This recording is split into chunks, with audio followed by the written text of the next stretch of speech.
I have a very different life. I sleep 8 hours every night. I nap Mm, every day.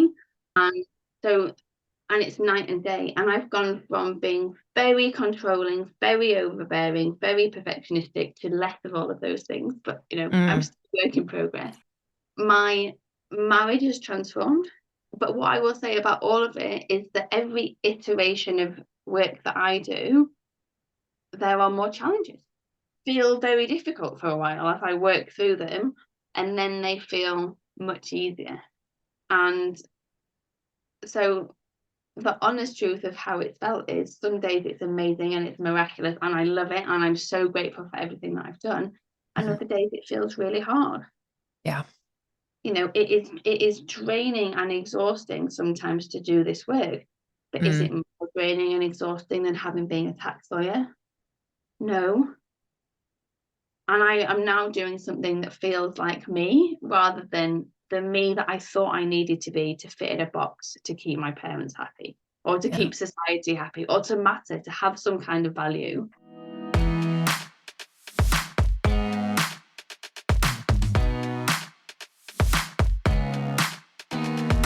Welcome to Not Your Mama's Midlife Podcast with Stephanie Lee. On this show, we're going to talk about the experiences of high achieving women and men across industries and lifestyles who are at about the midpoint in their career and are no longer satisfied to let life happen to them.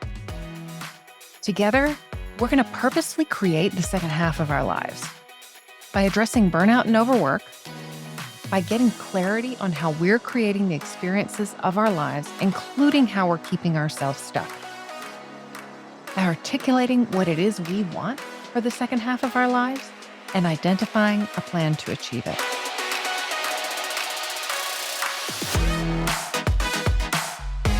Hello, and welcome to this episode of Not Your Mama's Midlife Podcast. I'm Stephanie. I'm so excited about today's show.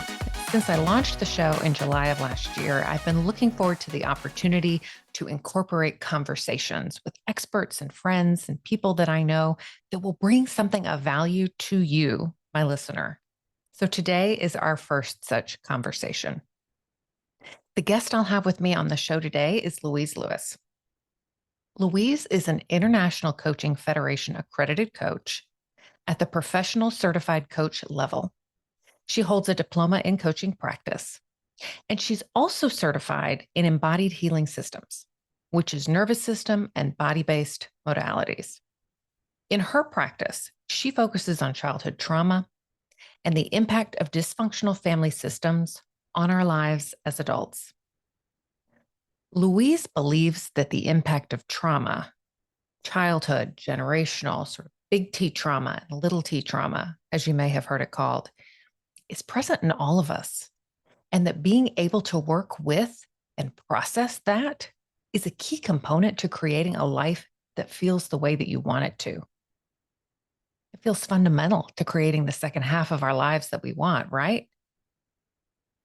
Louise's own story. So she worked as a tax litigation solicitor in one of the big four accounting firms until fall of 2018. And she says she pushed herself to a place of burnout and it wasn't pretty.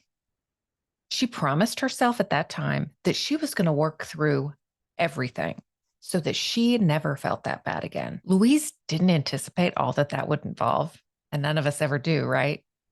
But she's grateful every day that she made the decision to look at the stuff that many of us just choose to leave in the box of too difficult, push to the side. And I'm so glad she did, because it's given me the opportunity to learn from her. And let me tell you a little bit about how I have come to know Louise. So, as I was becoming a certified coach in 2021, I was part of and still am part of a marketing program for coaches. And Louise was in the Facebook group. And so she, as you do, responded to posts of mine, or I would notice things that she said. And eventually I just started following her on Facebook. So this has been now about 2 years. And so I've sort of watched from afar as her coaching practice has evolved and how she has shifted and changed in what she wants to emphasize in her practice. But I've always been drawn to Louise's work and to the way that she puts herself out into the world and, have just simply kept her on my radar all of this time. And this year, I've mentioned on several episodes her work and the value that it has brought to me and how it has influenced my own work and the way that I think about burnout in particular. But Louise has offered several classes over the course of this year, an introduction to the body class, a specific burnout class, a class on how to take care of yourself. At any time she offers one of these, sort of short offerings, I'm all in. It's just exactly what I need in the moment. And again, it has helped me to round out my thinking. My own coach training was very much a mindset-based approach, which I love, which has brought tremendous value to me. But I can see now that I've gotten my toes wet in this world of coaching, there are some other aspects of things, some more body-based interventions that I'm interested in knowing more about and that I think can be impactful, not only for me, but for you and for the clients that I work with. So with all of that said, let's dive into my conversation with Louise. All right, Louise, I am delighted to have you on the show today. Thank you so much for joining me on Not Your Mama's Midlife podcast. I am absolutely delighted to be here, Stephanie. Thank you so much for having me. This is awesome. So I'm going to ask you first, if you would, to introduce yourself. I have told the listeners a little bit about you, but I would love for them to hear directly from you who you are. Sure. So I suppose at this point, I would still consider myself to be a life coach by profession. I am over in the UK, so I live in a little village in the Cotswolds in England. And I've been doing this work for about 4 years now. And I know we'll get into more about what that is, but essentially, I think the key thing for me is the catalyst for it all was burnout in 2018. And I have got a lot of patterns, but perfectionism is one of them. Like perfectionism is one of them I've really worked on. And the perfectionist part of me, when I hit burnout, was like, I'm doing everything that needs to be done so that I never feel this bad again. And really, it's been a kind of a 4-year journey to here. So the coaching certification and the coaching stuff was always going to be what I did, but very much for the like, I'm just going to help people in their careers. And then as I'm on to, it progressed and it changed. So I now help people who probably have done quite a lot of personal development work already and recognize that the patterns are still there, the behaviors are still there. They might have some ways to deal with and manage the stuff, but it's like there's got to be more to it than this. Like I'm still not feeling the way I want to. And so I kind of help people dig into that deeper layer of what's really going on and to help them really resolve that stuff at the root. Awesome. Okay. So if you're game for it, Louise, what I'd like to do is I'd like to talk a little bit both about your journey out of sort of Big Four and law and what that has been like. Because a lot of my listeners are folks who are at or approaching midlife.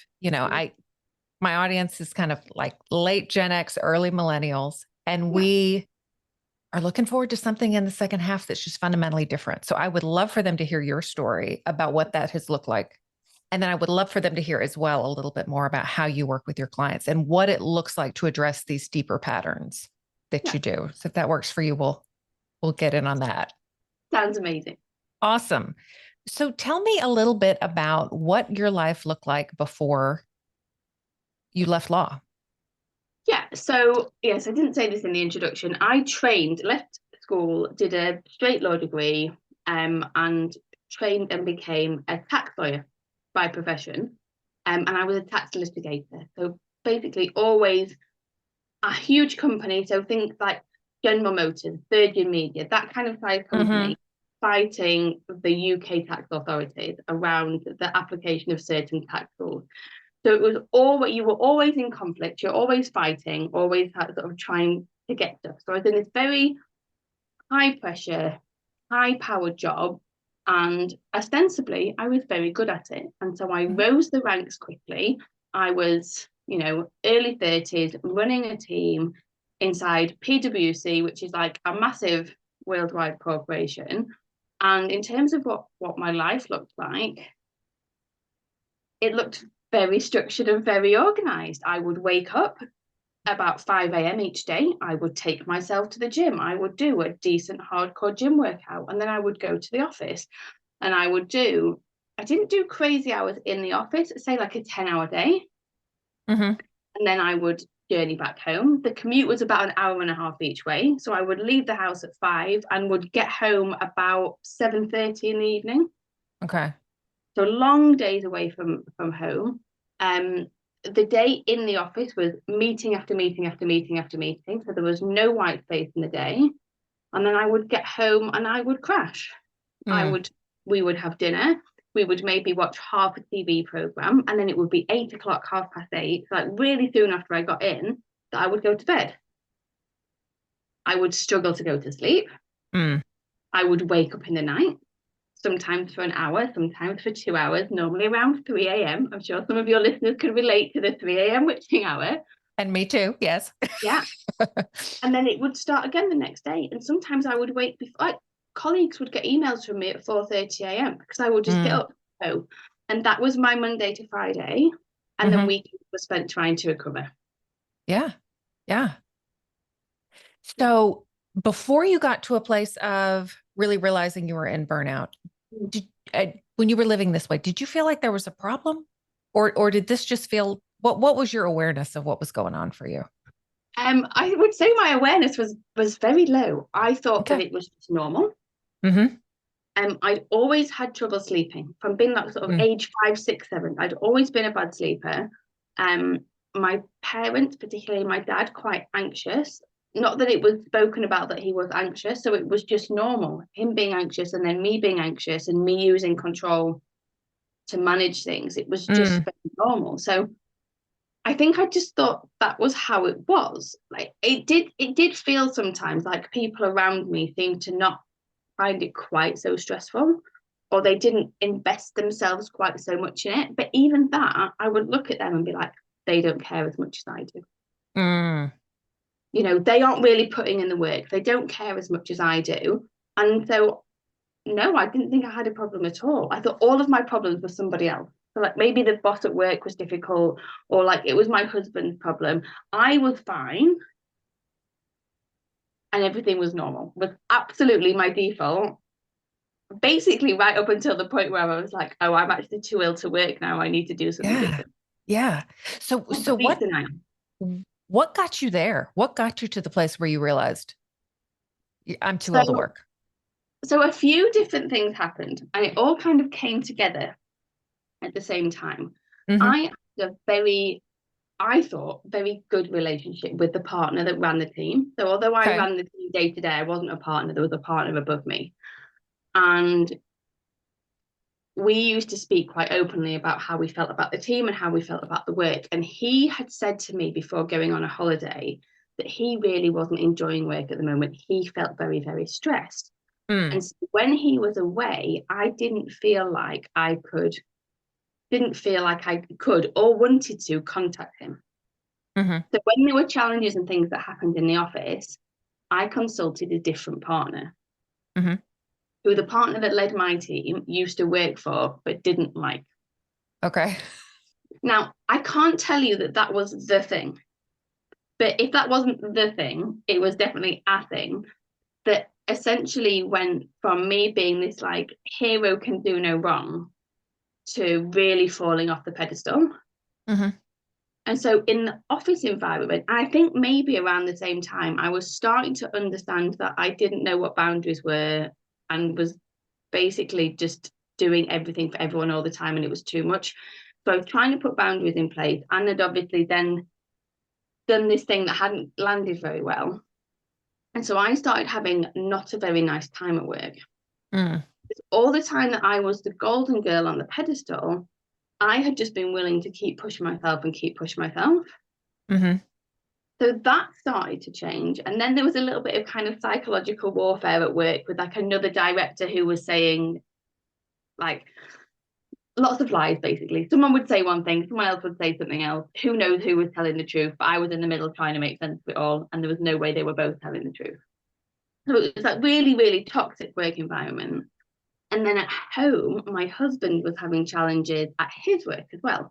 And he Okay. also struggles with his mental health from time to time. So he was in Mm-hmm. quite an anxious, stressed place as well. And I think it was almost just like too much all at the same time. And it just tipped me over the edge. And Mm. so I started, it was like 3 or 4 times a week that I would be awake for 2 hours in the night, 3 hours in the night, or waking up at 3 a.m., not getting back to sleep. Mm-hmm. I developed this rash on my face and my neck. I started getting tingling in my hands and my feet. Like I had tests for multiple sclerosis. Yeah. It was like, there's a lovely phrase of like, if you listen to your body when it whispers, you won't have to hear it scream. Like mine Mm-hmm. was screaming and I was still carrying on. Yeah. And I would wake up in the morning and just burst into tears. And it was almost, I never got to the point where I couldn't function, but I was so close. I was like, I just can't keep doing this. I can't, Yeah.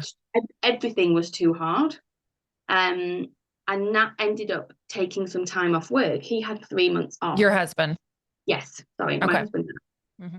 He ended up having 3 months off, and I used all of my annual leave in one go. So in the UK, sorry to the US listeners, we get a lot more annual leave than you do. So I had about 4 weeks off, Oh, 4.5 weeks yeah. off, all in one go. And I think, and it was during that period that I realized I wasn't okay, Mm-hmm. because still in my mind, I was like, I'm taking this time off so I can support Nat.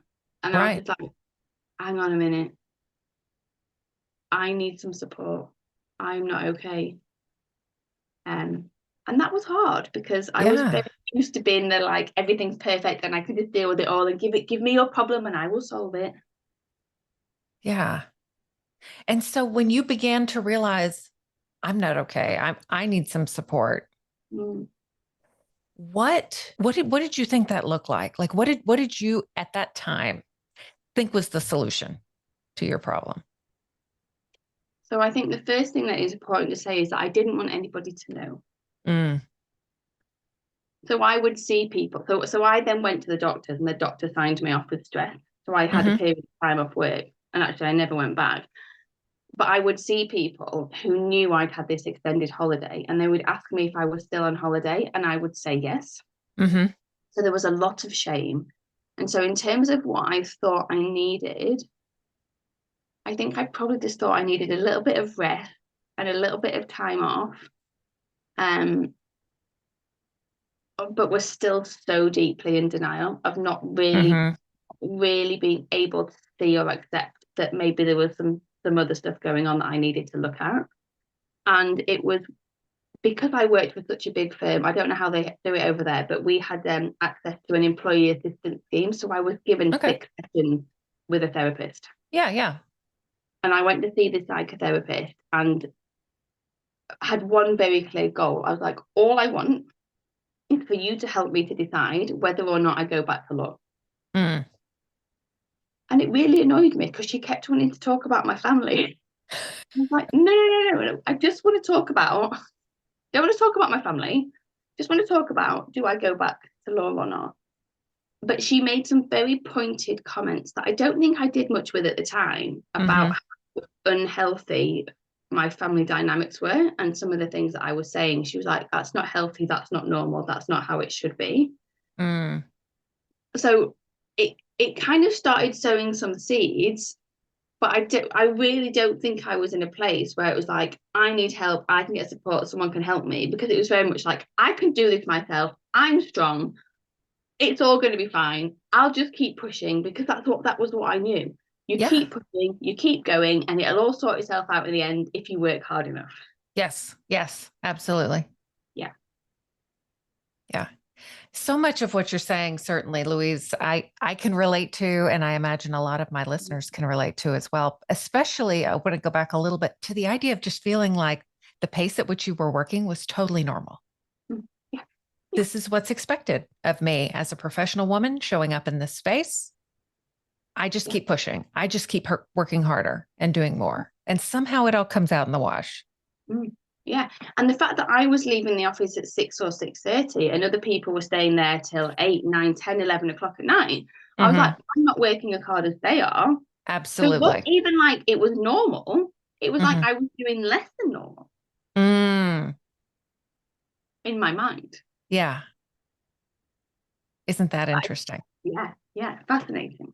Yeah, it absolutely is. It absolutely is fascinating when you take a look at these stories that we tell ourselves. Mm. Okay, so when you were off work with burnout, realizing you wanted to make a change, where did you go from there? So before the burnout got really, really bad, I'd had this Mm-hmm. little bit of an epiphany where I realized that the only part of my job that I enjoyed was leading this team of people. So I think there were about 10 people in the team, Okay. and was supporting them and helping with their struggles and their challenges. And before I was at PwC, I'd been at KPMG and I'd done a 12-month secondment out of law, which Mm-hmm. again was very much around people development. So so I was signed off in the October. In about the May, I thought I really just want to do something that's about helping people and using the skills that I've got to help people develop in their careers, which was what I was doing in my Yeah, role. yeah. Um, and do it in a way to be as well as possible. Which again, when I was then the one that was ill, it was a lot of shame around that as well. Yeah, yeah. Um, and so I'd had a conversation, and my sister had said to me, "Well, what about coaching?" She had a coach through the business that she worked with. Mm, She was like, you could be a coach. I'd never heard of coaching. But it was in that real desperation of like, I can't do law anymore. I need something else. Like I've got to get out. And so I'd been onto this coaching website, and this lovely lady had a conversation with me about being a coach, because I was like, can I just come and work for you? I was like, this is my experience. And she was like, no. She's like, you need a qualification. You need to have done, I think it was like 100 coaching hours. You need to have done all of these different things, but I can have a conversation with you about it. And so that was going on in parallel mm-hmm. Okay. of maybe I'll become a coach and help people with their careers, and then I can leave law. And so, in true, I'm in denial that I'm not well style, I was Mm-hmm. signed up work in the October, and I started a year-long diploma in transformational coaching practice in the November. Mm. And Dove straight so, into that. yeah, yeah. And it's funny because when you look at my notes from that, I'd written down about I could never do life coaching, like emotions are too difficult to deal with. And it was just a complete mirror of where I was at. My Yeah. emotions were too difficult to deal with. Um, so there was kind of an idea of what I wanted to do, but it was a very naive idea. Like any coaches listening to this will Mm-hmm. know, you had this lovely view of like, well, I do my qualification, and then every client will refer another client, and my business will grow really quickly, and it'll all be fine, and that's what I'll do. And I don't know if I had just enough confidence in myself, or was just naive enough to think that that was what was going to happen, that I just did the leap. Mm-hmm. And so I ended up being signed off work for 6 months, and then I never went back. And how'd I you make became a that coach. decision? Yeah. How'd you make the decision not to go back? Honestly, I think I was at a point where I just realized I couldn't do that job and be well. Mm. That was the realization, and it was so confronting. So about 4 sessions into these 6 sessions with this psychotherapist, I Right. turned up all confident and was like, I'm ready, I've made the decision, I'm not going back, this is what I'm going to do. Mm. And she basically staged an intervention. She said, you can't make this decision. You are not well enough to make this decision. You can make this decision only when you can go back and do this job and be well doing it, because otherwise you're just running away from it. Wow. Yeah. And that actually was the moment that I came out of denial. Okay. I went home and I cried, and I realized that I wasn't okay. Because even at this point, I was like, I only need to be signed off for work so that I can do the coaching qualification, because it was a week in person. And if I'd been in the office, I would have been in Prague delivering a case law update. How my life has changed. Um, but that was that moment of like, oh, I'm not okay. It is me. It's not my husband's fault. It's not work's fault. I mean, everything added to it, but like there is some stuff fundamentally going on with me. Um, and I tell you the other thing as well that made a big difference. I grew up in a house where there was plenty of money, Mm-hmm. but there was scarcity around money. Okay. And so I had it drummed into me that from day one of working, I was to put the most I could ever put in a pension, Mm-hmm. and I was to save as much as possible. Mm. So I had a lot of savings at this point. So there was that as well. Like I knew I had a couple of years of money, if not more, that I just had. It's amazing. Wonderful. Yeah. Um, and I've had to do a lot of work so I could actually spend money. Like these things work both Right. ways.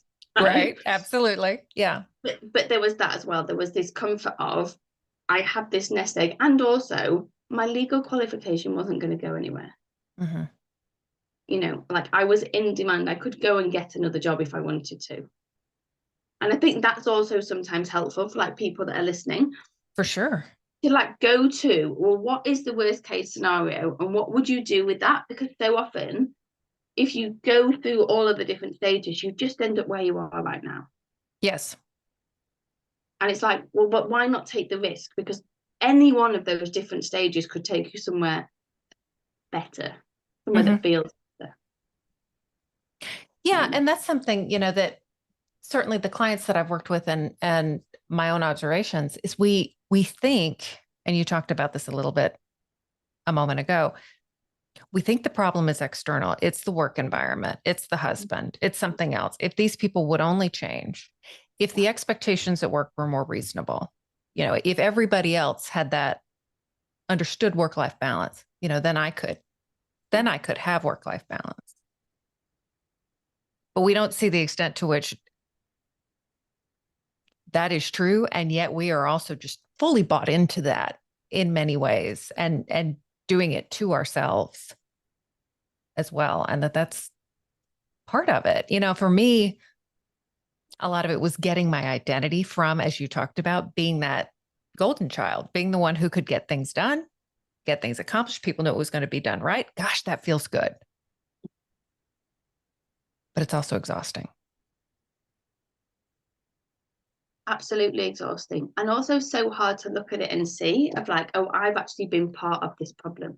If you Mm-hmm. go into a workplace and you have got really access to your healthy no. So when someone says something to you, you haven't got capacity for it. You can just say, no, I haven't got capacity for that. Or yeah, I can do it, but I'm not going to do it for 2 weeks.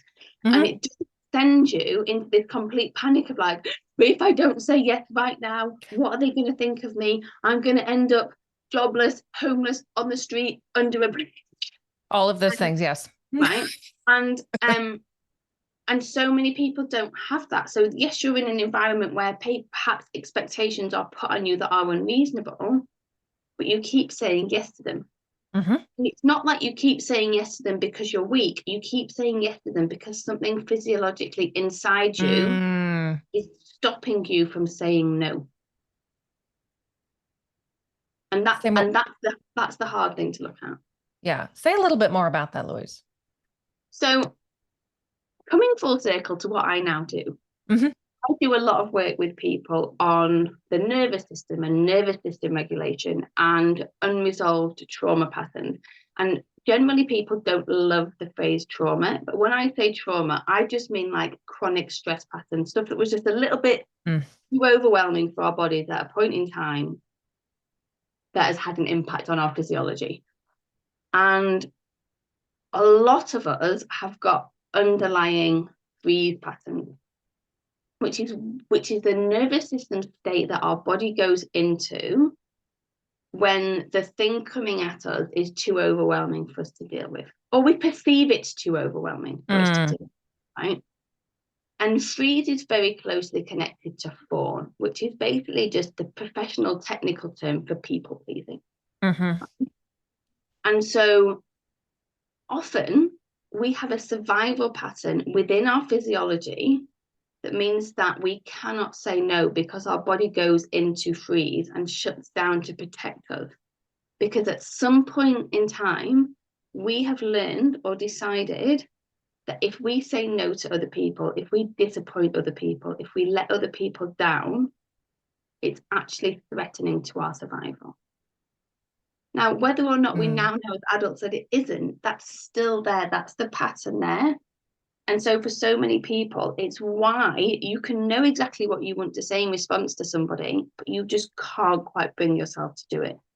Yeah. That's that freeze in action. You know, your boss is a bit of a dick to you, and you don't say, don't speak to me like that. I don't think it's appropriate to speak to me like that in the office or ever, right? You just stand there and don't say anything because you've been conditioned not to. Yeah. You know, and then that compounds in the office and in the environment and how you behave, and it then just feeds into everything, and that's how you then end up with these stress patterns that you don't deal with, which leads to burnout. Man, absolutely. And I think so many of the folks listening are going to relate to that. So for my listeners who are less familiar with these nervous system pieces, so you talked about sort of that freeze response. How would someone know in that moment that once they've heard about this, they have an idea about it and kind of think, okay, you know, could this be happening to me? How would they know they were in that freeze response? They might actually just use words literally like, I felt frozen to the spot. Isn't that interesting? Yeah. Like I've had clients say that before, you know, this happened and then I just felt frozen. And it's like, yeah, you were. And so there's various things that we can notice when we're in the freeze. A lot of the time we can feel a little bit checked out. Or a little bit foggy, so we're kind of there, but it's like everything around us has gone a little bit hazy. So it's almost like it's too much for me to be here right now, so I'm just going to a little bit check out. But in terms of how it shows up in that response, you can think about it in terms of how you would have a conversation with someone that you feel deeply comfortable with. So the person that maybe would bring you a drink and you'd be like, I've got a friend, and if you buy a Prosecco, she's like, she doesn't like Prosecco. It has to be Cava, it has to be dry Cava. But to say, she's like, I'm not going to drink this, right? Yeah. You might have that friend that you have that kind of relationship with where you can just say, you know, I don't want that, I don't like that. And then you can think, and we're all going to have those people where they would say something to you and you wouldn't say what you would want to say back. It would be too much, like it just wouldn't be worth it. Like however you perceive they would respond, it just wouldn't be worth it. So that's a little bit of noticing, okay, there's a little bit of a freeze response with this person. And other times you will just notice you almost just become paralyzed to the spot. And so the person like physically, you actually find yourself immobile. Yeah. But particularly you can't say what you would want to say. So for me, I grew up with quite a strict dad. And I learned, not that I didn't try a few times because I did, but I learned eventually not to answer back and not to challenge and not to question. And even now, if I think about having certain conversations with him, it would send me into a freeze response. I would feel that in my system. It's almost like you'd feel the chest tighten and you'd be like, oh no, I couldn't say that. Yeah. I literally couldn't say that. And that's how people would start to recognize it. You know, if someone comes to you and you're meant to finish work at 5:30 and it's 5:30, I'm like, oh, can you just do this one thing for me? And what you would like to say is, no, because I'm about to go to yoga or whatever it is. Yeah. But you physically can't bring yourself to say it. And you're like, yeah, sure. That's your nervous system doing something there. And then you turn around 10 minutes later and wonder what the hell happened. I had planned. Yeah. You know, if they asked me for this, I was going to say no. Yeah. But in that moment, I wasn't able to. Yeah. And sometimes it's not necessarily a freeze response. You know, someone comes and asks for something urgent. You might make it like a decision in the moment of like, I'm going to skip the yoga class and do this work. The difference is it's when you want to. And it's almost like you abandon yourself in that moment so that you don't disappoint somebody. Yeah. So you don't have to deal with the pain of disappointing someone. You disappoint yourself, but you don't necessarily realize that in the moment. Yeah. Yeah. Man, so interesting. So tell us a little bit, Louise, I think this is an excellent segue. So tell us a little bit about the work that you do with your clients when they show up on a Zoom call with you. These are the types of things that they're Yeah. struggling with. What does that look like? So if it's okay, I'm going to go back a step first, Please. Yeah, absolutely. because it's like, how did I end up doing this work with the client? Mm-hmm.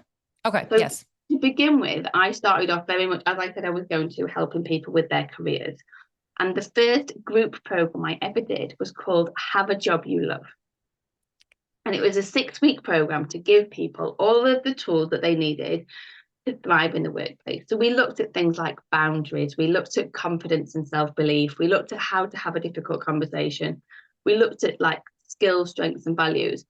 And people kept bringing, I'm really unconfident in the workplace because when I grew up, my dad said I'd never amount to anything, or this happened when I grew up. Like, and it was always this past stuff that was impacting what was going on for them in the here and now. Yeah. And then the more of the work that I did on myself, the more I realized that I had all of this unresolved childhood stuff as well that Mm-hmm. had created the perfectionism, the people pleasing, the inability to switch. Mm. And so I recognized through a combination of my own work and work with clients, because it's always a dual journey, that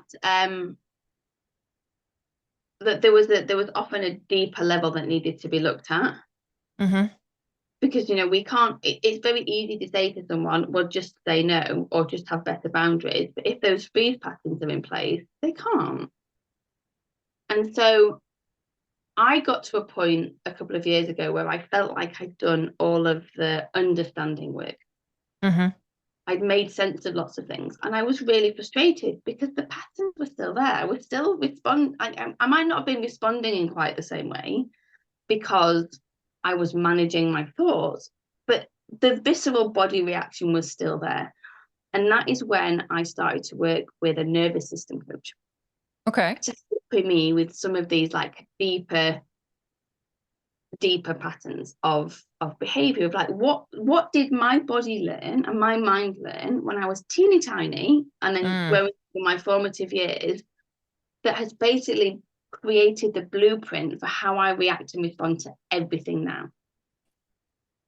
And in doing that work with those patterns, but then creating in myself the ability to go in and resolve those patterns.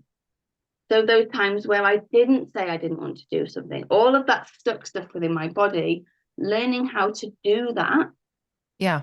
So that's like the trauma work, the trauma renegotiation, but also to get myself into a place where I could start to notice, like you said before, how do we notice when we're in freeze? How do we Mm-hmm. notice when we're anxious? And what do we do? How do we take care of ourselves in all of those different places? Bringing in that work for me personally was such a game changer. It felt so like the missing piece of the puzzle. Of like, I've had all of this cognitive understanding now. Mm-hmm. This is, and it's made a difference and it's been great. Like, I'm not here to bash mindset.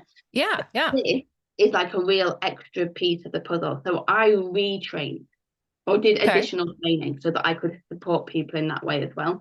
And so I Mm-hmm. think that's a really important piece of it, because I still help people with their careers or their businesses and stuff. It's Mm-hmm. just doing it at a much, much deeper level, which for me is just in integrity with my understanding of how this work works and my personal experience of it.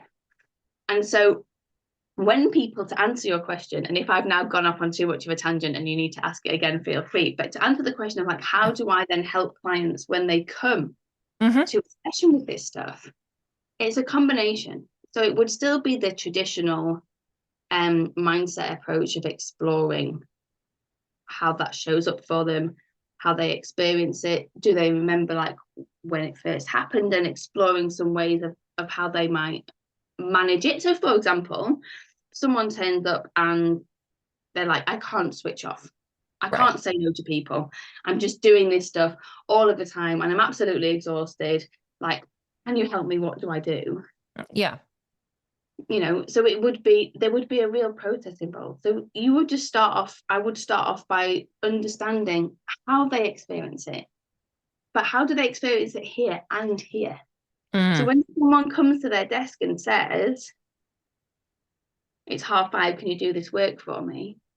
What do they notice? Because I don't think we very often stop to notice. And it might be, oh, so there's a bit of a panic, like my stomach gets a bit butterflies, my chest gets really tight, my face gets hot. And so the work that I would do is actually to help them stay with those sensations and to get where they can stay with that. Because the majority of the time we react and respond so that we don't have to deal with the intensity of what's going on in our bodies. So we can make that go away. Yeah. Absolutely. Yeah. And so the work that I do is to help people have the capacity to be with that stuff, not just so they can sit there feeling uncomfortable, but so they can then get to that place where they can teach their body that they can be with that discomfort.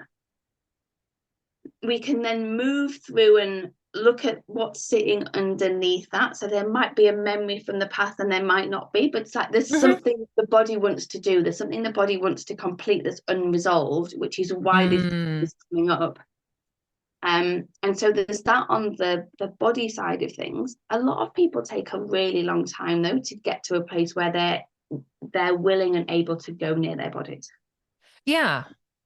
Because most of us are so disconnected from our bodies because that intensity is too much. So we've disconnected. And so it would otherwise just be really gentle things, exploring ways that maybe they can manage it a little bit better for themselves, whilst at the same time building up the capacity within their system to be with the sensations in their bodies. And this all sounds a bit gobbledygook, I can hear it. So practically that is, how do we look after your biology, the cellular health in your body, so that it has got more energy, because this is all an energy thing, right? So you have the energy that you need to respond to the thing in front of you. And it's when we haven't got the energy that we feel overwhelmed and we go into that. Okay. So there's lots of things that can be done around cellular health. So that might be like the supplements that we take, how we eat, how we take care of ourselves. Nervous system health, again, there's lots we can do. How do we start to create this relationship with our bodies where we notice where it's at, but also where we can be in our bodies a little bit more often? And that will either make sense to the listeners or it won't. Yeah, and that is something I'd love to help people understand a little bit more. Yeah. So a very simple exercise that people can do is to just look at the back of one of their hands and just tap their hand. And just tap their hand until they get a sense of it's them tapping their hand. Right? So you look at your hand until you can feel, I am tapping my hand. And you can just say, this is my hand, it is part of my body. Now, for some of us, we're really connected into our body. So as soon as we tap, we can feel that connection straight away. And for other people, they can't. And the reason why that's such a good test, because if you say to someone, like, can you feel your feet? They're like, of course I can feel my feet. I'm like, no, but can you actually feel your feet? Or are you just responding, yes, I can, because you think that's the right answer? Right. Like if you put a hand on your leg, can you feel the hand on your leg? Or do you have to really squeeze very hard until you can feel that connection between your hand and the leg? Yeah. And the reason why just doing those exercises are interesting to see is because, going back to what I said before about when we are overwhelmed, so when the thing in front of us is too much for us to deal with at a point in time, which just is that we have sufficient energy or resources to deal with the threat or the perceived threat. So we've all got this stuff going on, right? We didn't have to be in a catastrophic car accident or be subjected to some kind of horrendous abuse to have these patterns, right? We've all got this stuff going on. One of the ways that our body comes in to protect us is to disconnect a little bit. If we get really technical, we kind of brace and we cut off at the thoracic inlet here. So we shut down from here onwards. And here is where also the vagus nerve wraps around. And the vagus nerve, again, is very much responsible or part of our nervous system health. I think people are generally hearing more about the vagus nerve and I think polyvagal so. nerve. Yeah. Yeah. But it's a nerve essentially that connects from our brainstem down through into our gut, which is again where you hear lots of like connection between brain health and gut health. So we're shut off here. We're cut off here. That's how it works. And so most of us are actually disconnected from our bodies. Our body has learned to like brace and hold and disconnect from there. Yeah. Another great way to know whether you're connected or not connected to your body is just that question of, as you're talking through something, just check in. What do you notice in your body? And again, the majority, and even the majority of my clients will say, oh, I don't notice anything. My body's fine. And it's like, okay. But that's actually just a sign that you aren't connected to your body. Because our body is constantly giving us cues and signs and signals. Like there's if I think about if I with my body right now, my feet are tingling, my chest feels a little bit tight, feel my stomach like, but for a lot of but for a long period of time, I wouldn't have noticed anything either. And that's really what people are looking for. And the reason why it's so important is because we get so much knowledge from our bodies. I said when I was talking about my burnout before, if we listen to our body, if you listen to your body when it whispers, you don't have to hear it scream. Right. Most of us can't hear the whispers or the screams. Yeah. And so that's another thing that I then do with clients is just bringing very gentle, simple, easy to do practices. And I know you know a lot of these, Stephanie, because you've done this work with me, that allow us to get back into our bodies, that start to recreate this relationship where we are connected and we can start to tune back into what's really going on. Which is also very helpful for your clients as they are considering, or the people listening, what is it that I want from this next part of my life? Yeah. Because the brain is going to be like, no, don't make any changes. That's not safe. You just need to keep doing what you're doing. Work isn't meant to be enjoyed. All of that stuff that comes from up here. Oh, yes. You've invested too much time. Exactly. Yeah. And it's a waste. It's a waste of your qualification. Everything is a waste. Yeah. Whereas once we recreate that connection down here, we get access again to our intuition. We get access to our innate wisdom, that knowing, that stuff inside of us that's like, oh, no, this is what I'm supposed to do. And that can sound really airy-fairy, but when you experience it, there is nothing airy-fairy about it at all. It's just this like, oh, innate wisdom is the best way. Yeah. And I have thought about this because, and I've talked about on the podcast, wanting to lose 40 pounds, right? And I have thought about the extent to which if we're trying to diet or if we're trying to, participate, I ran for a while. If we're running in a race, we're going to push through. We're going to ignore those bodily signals. I'm going to ignore my hunger. I'm going to tell my body it gets this portion, this food. I don't care what it wants. I don't care if it wants more. We're just going to squelch that. And so, through your work and through my own weight loss, really realizing even with something like that, we have decided any signals our body gives us are not to be trusted and are probably leading us astray and really need to be, silenced. And so I think that's interesting because you talked about, you used the word bracing before.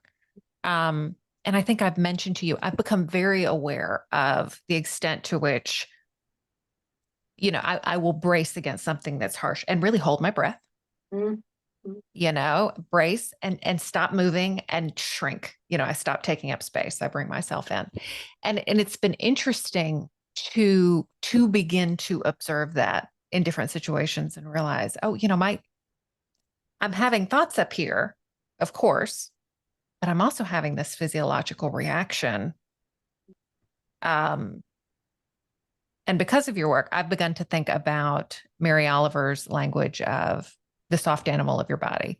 What can I then do in those moments to care for the soft animal of my body. And that's a very different, and the listeners may wonder what on earth I'm talking about. That's fine. Because it is new to me, certainly, but there is some value to that I'm seeing. And you mentioned that many of your clients have done other personal development work before. Something for me is that I would not have been even interested in any of this body stuff if not for the mindset work. It was my door in. Yeah. Yeah. And really realizing, I think somebody telling me, your emotions are a felt sense, a feeling in your body. It was like, what? I don't think they are actually. Yeah. Yeah. And Yeah. the big one for me was, so I was in various programs, and we're in some of the programs together, and there would be, the language used would be like, how you deal with this is you experience the emotion and you feel it all the way through. I'd be like, people keep talking about feeling these emotions in their bodies. I'm like, I'm clever enough to understand what they're saying, but I've got no idea what they're on about. Like I've literally got no idea what they're on about. And I remember the first time that I got myself to a place where I could feel shame in my body and then move and be with that shame as it worked its way through. Because when we can stay with the intensity of an emotion, the emotion, we sometimes think it's going to overwhelm us and it's going to floor us. It doesn't. We move through it and we're over it. We've released it. We've done it. We've done the work. Yeah. I remember the first time, because shame was a hard one to be Yeah. with. Yeah. I remember. And then I remember waking up the next day feeling incredibly different, but in such a good way. Oh, this is what people were on about. But I had got no access to that because I had got no access to my body. Yeah. And you're right, the two are so linked. And yes, I think there's got to be a journey. When I left law, the director in the team had read The Chimp Paradox. I'm guessing this is maybe it's just a UK book. Anyway, there's a book called The Chimp Paradox, and it kind of just talks about it's just another version of one of the inner critic books. Oh, okay. Right, so there's an inner critic in us, and it's like the chimp, the monkey mind. Okay. And she used to bang on about this book, which, because I didn't like it, I've never read it. I hear you. And she used to come into the office and she used to look at us all and she'd be like, you all need boundaries. You all need to do more with boundaries. I remember like, what is she on about with boundaries? So from being that person that didn't know what boundaries were, for someone to be like, your nervous system's dysregulated and you've got unresolved trauma. I had a coach that kept recommending trauma books to me. And I was like, this must be for my clients. Like, maybe it's to help my clients. And then the trauma coach that I ended up working with, I was in a mastermind with her, and she did a great long list of how she helped people. It was one of the exercises we have to do. I read through it and was like, that would be great for my husband. Yeah. And then had a conversation with her, and it was only because I'd had this huge blow up with my parents. And realized all the work that I'd done hadn't really done jack, because I was still having the intense dreams, the really angry, I'm screaming at them in my dreams. And I was like, I need something else so that this isn't quite so painful. Yeah. And it was only really then that I was like, I think I might need some more support. And then a bit later that was like, oh, I've got so much unresolved trauma, but I would not have been ready. I would just Yeah. Well, and you made the point earlier too. I think people bow up at the idea of trauma. That's not me. That's something that happened to somebody else who had a really, really bad childhood, or who had an incident, that we won't speak about, that occurred, or some of those kinds of things. But to frame it as chronic stress, I mean, my gosh, who among us has not experienced chronic from stress? a nervous system perspective, there was a doctor that does a lot of this work, and she just calls it all trauma. Like, she's just not bothered. She just calls it all trauma. But from a nervous system perspective, overwhelm and burnout and trauma Mhm. are all exactly the same thing. It's literally just a different word for the same thing. That's so important, I think, for people to hear. Yeah, yeah, Overwhelm, burnout, trauma from your nervous system's perspective, yeah. all the same thing. All the same thing. Because when we are in burnout, it's because we have had too much too fast too soon, or more Mhm. likely too little for too long Mm. for our bodies, or a combination of the two. And that's what makes it traumatic for our bodies. And it doesn't matter that somebody else has ostensibly had it worse, it's how Yeah. your body experiences the thing in front of you. And where something happens, where a stress happens in your body, and there are not enough resources or energy in your body to deal with that thing, it Mm. overwhelms your system and sends the system down into a freeze response or a fawn response. And that is trauma. Yeah. We do need another word for it, though. I think. Like, so my clients have decided that they're going to call it, in my group, they call it the shitty things that happen to us. Yeah. But it's like, but there does need to be another word for it, Mhm. because trauma really is associated with sexual assault, war, catastrophic Exactly. car accidents, whereas really it's kind of just life. Yeah. Well, it is the shitty things that happen to us. I think Yeah, that, yeah, I think that's an accessible way of putting it that doesn't feel so yeah, off-putting in a way to people. So yeah. interesting. Because we don't want to feel like there's something wrong with us. And I'm not, and I don't No. even think I don't think there is something wrong with us with the trauma stuff, but there is that real Mhm. connotation of like, oh, well, if I've got trauma, then I'm really broken. It's Right. like, no, your body's You, just adapted to some stuff that happened. yeah. And now we want to look at some of those adaptations so we can get you back to full health, Yeah. This is which is part of what, the human experience yeah, for yeah. most of us, you know. So interesting, Louise. Well, let me ask you. So, and I'm cognizant of time and know you have an appointment as well. So, what if you could say a few words about kind of coming back around Mm. to you and to your story? What has your journey been like as you've done this work with your clients, as you've done this work for yourself? What's the journey been like to create the life you have now? It's been really mixed, is the Hmm. honest answer. So just so the listeners have got a bit of an idea, we lived in London when I was a Hmm. lawyer, and we sold up, we moved to the countryside. So we now live in a crazy house, which I had to do a lot of work to believe that I deserve to live here. We live in a huge 5-bedroom house. There's just two of us and our Oh, little wow. dog. Yeah. In this lovely village in the Cotswolds, which is very quintessentially British. It's like, just Google the Cotswolds if you don't know it. And my days are flexible. I don't Mhm. work Fridays. I earn the same. Actually, I earn more than I did when I was a lawyer. Mm. Um, I probably do maximum 4 or 5 hours work a day on a Monday to a Thursday. Okay. And there's probably little bits. I'm not particularly good at putting my phone down when I go to bed. So there'll be bits of social media in the evening. But like, I have a very different life. I sleep 8 hours every night. I nap Mm. every day. Hmm. And so, and it's night and day. And I've gone from being very controlling, very overbearing, very perfectionistic to less of all of those things. But, I'm Mm. still a work in progress. My marriage has transformed. Hmm. But what I will say about all of it is that every iteration of work that I do, there are more challenges. Mm.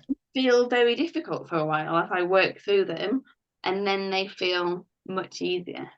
Yeah. Um, and so the honest truth of how it felt is some days it's amazing and it's miraculous and I love it and I'm so grateful for everything that I've done. And Hmm. other days it feels really hard. Yeah. It is draining and exhausting sometimes to do this work. But is Mm. it more draining and exhausting than having been a tax lawyer? No. And I am now doing something that feels like me rather than the me that I thought I needed to be to fit in a box to keep my parents happy or to Yeah. keep society happy or to matter, to have some kind of value. Mm-hmm. But I had to be a doctor or a lawyer, and it's just not true. Well, Um, and two, now you know how to take care of yourself when you yeah. have spent all you have on your clients. Yeah. So what has been easier than you expected? Um, Putting myself out there. Really? Yes, it was very, very, very hard when I first started. The day that I Mm-hmm. changed my LinkedIn profile from solicitor to coach, I felt so sick. I can't even begin to tell you. Like, and I was so closed off, but Mm-hmm. that really embracing, I found Brené Brown early on, and Yeah. that real embracing vulnerability has been easier and kind of Mm. doing myself. I mean, it's still hard, especially if I put stuff out there about my family, and then one of my sisters decides to send me a long voice note, as they sometimes do, about why I'm wrong. Yeah. Yeah. So that's been easier, I would say. And also what it's easy now. It was very hard to walk away from law at the time because of all the Mm. status being attached. But I look back now, I wouldn't go back. You could Yeah. pay me millions. You could offer me millions and millions of pounds, and I would not go back to that life. Yeah. It's just not worth it. Like the stress isn't worth it. The Mm-hmm. anxiety isn't worth it. The crap sleep isn't worth it. Mm. Yeah. So conversely then, so what's been harder than you expected? I started doing this work and thought that it would be a short amount of work that I had to do, and then I was going to feel really good all the time, and everything was going to be great. Yeah. And it's been a little bit of a wake up call and a hard realization that that's not actually how it goes. Yeah. And because the human experience isn't perfect, like that Mm. perspective in me still wanted to get to this place of like, well, now I've worked through all of these things, and I just get to be happy every day. Yeah. So I think that's been harder, that realization of, oh no, like there's always going to be challenges in life. So like my husband's dad died a couple of Mm. months ago. Like that's been hard. Mm-hmm. And it's that recognition of actually the work is to have the resilience in me so that I can deal with the hard, not that I don't have the hard. Oh, And yeah. that's been hard because if I was going to categorize my main pattern, it was control. So if there was a control in place that helped me manage my life, I had it in place. And realizing that you can't control everything, you just have to learn to be able to kind of surf the waves as they come in, has been the hardest thing. And I've resisted Mm. that. I've resisted that a lot of like, no, because if I could just like, if we can just do it in this way, Yeah. um, yes. And I go Yeah. through waves with that one, but Yeah. I'm getting there. Yeah. No, I think for sure we all do, man, right? Um, so if you don't mind sharing, what would you say about where you are today? What is your work today? I really think at the moment that my work today Mm-hmm. is to appreciate Mm. where I've got to. It's Mm-hmm. very, very easy to constantly strive for the next thing, Mm-hmm. set a goal and then beat yourself up when you don't quite reach it, rather than having that perspective in place of 4 years ago. So I officially left PwC on the 15th of April 2019. 4 years ago, I was signed off work with stress. Mm. Like it was messy. It was messy. And just that appreciation for everything that I've worked through and everything Yeah. that I've done. I really think that is my work now because I can still be quite critical Mm. and like, demanding of myself. And it's not like I want to be around in this kind of toxic positivity thing of like, oh, everything's great all the time. But I recognized recently that I've got into a little bit of a negative mindset. Like it's been hard at home since Nat's dad died. Mm. Things Sure. have been challenging. And it's like, how do I just refocus? And that is the mindset work then. How do I refocus to appreciate where I'm at? So I think that is my next piece of like, how do I actually just stop and bask in what I've created and be like, this is great, just as it Yeah. is, just as it is. Yeah. And what are the things that you go to or the practices or what do you do to support you on your journey? Oh, there's so many. There's so many. Yeah. I recently did a podcast on my episode on my podcast talking about the perfect morning routine, and I was like, oh, there's a lot of things that I do. But for me, it's how do I come back to my body every single day? When Mm. I recognize that I'm feeling a little bit disconnected, which is more that freeze state, or when I Yeah. recognize I'm feeling a little bit stressed or anxious, how do I come back into my body? And so for me, there are practices of containment, which is doing something to bring a hand. So if you just put a hand on your chest and a hand on your stomach, anyone listening, just notice how that feels. It can bring us back into our bodies. Or feeling your feet on the floor and wiggling your toes. Mm-hmm. Get you out of your head as well if you're like, my brain's going like mad. So lots of that kind of thing. I do orienting, Mm-hmm. taking in your environment. So lots of like, how do I get back into my body practices? I don't care what the weather is doing. I will go out in nature every day. Yeah. That's like really number one self-care practice. I mean, it's nicer when the rain isn't coming horizontally into my face, but that Yes. is, which Yeah. it did earlier. But Oh. that is my number one go-to. And then also, how am I nourishing myself? Mm-hmm. Because I've done all the fad diets. I've done the like eat this, don't eat this thing. And it's like, no, how do I pay attention to what do I need and nourish myself each day? So I think that is my like come back to, am I fueling myself properly? Am I nourishing myself? And nourishment is more than just food. Am I being kind to myself? Mm. And then also, am I doing the work so that I can be in my body? And am I tracking myself? As in just like paying attention and checking in, Yeah. so that I'm actually aware when I am and I'm not in my body. And then do the work to bring myself back. And they are really my go-tos. But outside in the nature is the number one. I hear you. I hear you. For me, walking definitely outside, if I can make that work at all possible. Walking most days is just between that and sleep. You know, if I can do those things, those are sort of my what I call my minimum baselines. Yeah.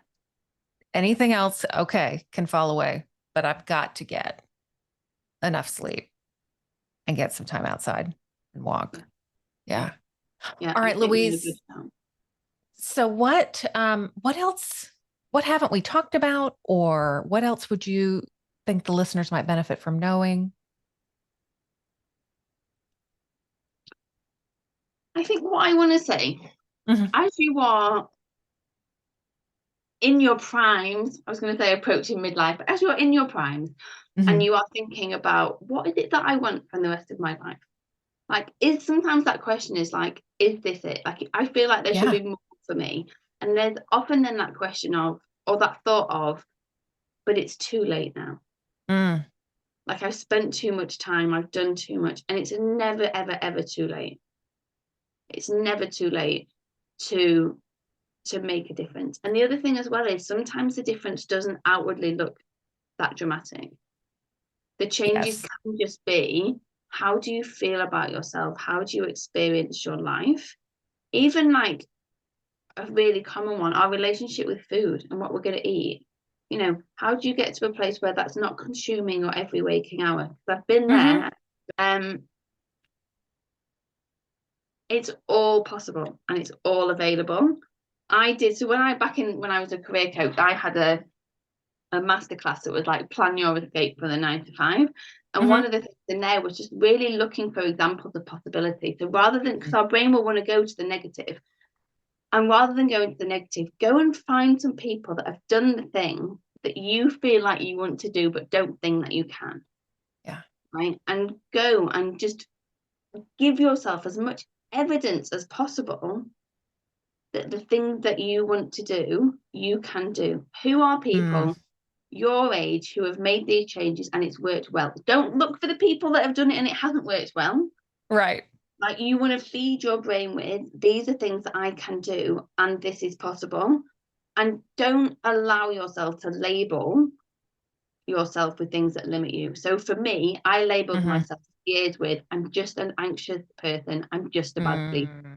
You are not just an anxious person. You are not just a bad sleeper. You are not just a perfectionist. You are not just an overthinker. They are all just behavioral traits that you have developed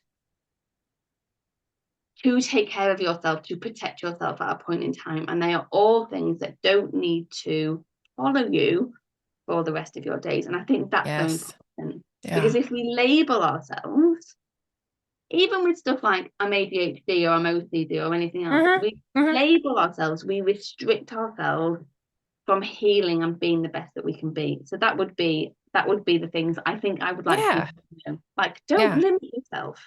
Whatever your age is or anything else, if there is a thing inside you that's like, I am meant for more than this, life is not meant to feel like this, follow that pull. Yeah. Because it's there for a reason. And look how your body is giving you signals. Yeah.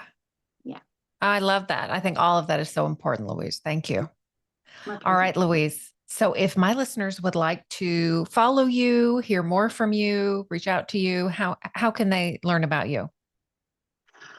So I think the best thing is at the moment is probably to follow my podcast, go and listen to my podcast, which is called the Embodied Life Coaching Podcast. Social media, I'm on all the usual ones. I tried a bit with TikTok, it didn't really work. But so LinkedIn, I think I'm just Louise Lewis Coach, maybe. Instagram, I'm Louise Lewis _coach, and I'm just Louise Lewis on Facebook. And I know you'll put it in the show notes anyway. But I will. Go and have a look on those. And what are your offers for folks right now? So I work with people one-to-one, so we can do one-to-one coaching, which is really over to them in terms of what they need. I'm not prescriptive with how I work with people, so we can work together weekly, fortnightly, monthly. And you'll have to tell my American listeners what fortnightly means. Oh, every other week.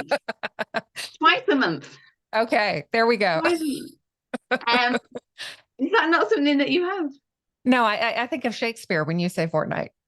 Okay. And then I Google it to remind myself what it means. So there we go. Now we know.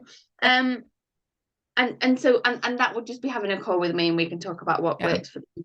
I have got 3 low price classes that people can do to really get into this work and get more of this work. And so, these listeners are what I mentioned to you in the introduction about Louise. These are classes I've taken from her and really appreciated.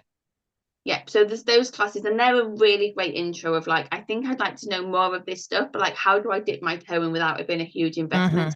The lowest price one is £25, which is probably about $30 at the moment. Yeah. Exchange rates can go up or down. And then the final thing that I have is a group program that enrolls once a year called Address and Unlock. And that is really the kind of deep dive. Let's look at the stuff that's gone on in the past. It's kind of like more the childhood stuff. And then how do we resolve some of that so that then we can move forward and have the future that we want without those patterns bogging us down. And that will start again probably in June. Okay. Awesome. Louise, thank you so much. This has been amazing. I appreciate it. It's been a real pleasure. Thank you so much for having me on. I've really enjoyed it. Thank you. It's been amazing.